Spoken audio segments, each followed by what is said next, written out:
இதை ரெகுலரா ஃபாலோ பண்ணுங்க.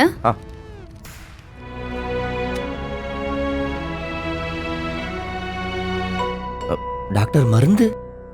அதான் மருந்து. அவங்க ரொம்ப ஸ்ட்ரெஸ்ஸா இருக்காங்க. நைட்டு தூங்குறாங்களான்னு கூட தெரியல. அதனாலதான் இப்படி மயக்கம் வருது.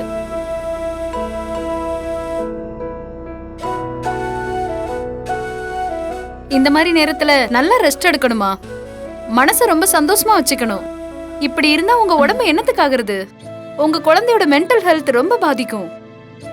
கொஞ்சம் கவனமா பாத்துக்கோங்க.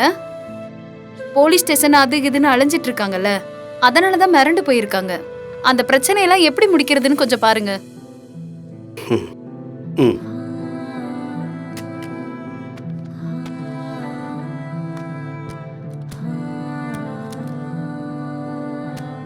தைரியமா இருங்க.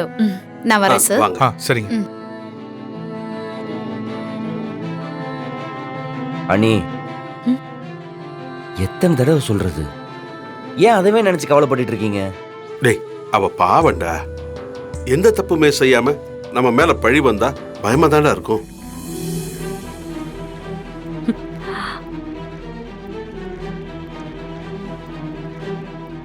சொல்லுடா.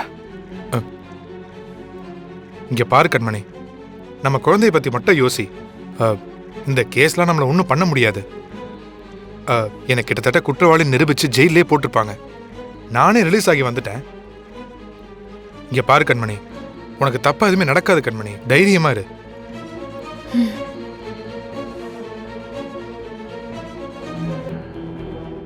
ஏமா, தப்பே பண்ணாத நாம ஏமா ஸ்ட்ரெஸ் ஆகணும்? கண்மணி, நாங்க தான் இருக்கோம் இல்ல, நாங்க எல்லாத்தையும் பார்த்துப்போம். நீ நிம்மதியா இரு.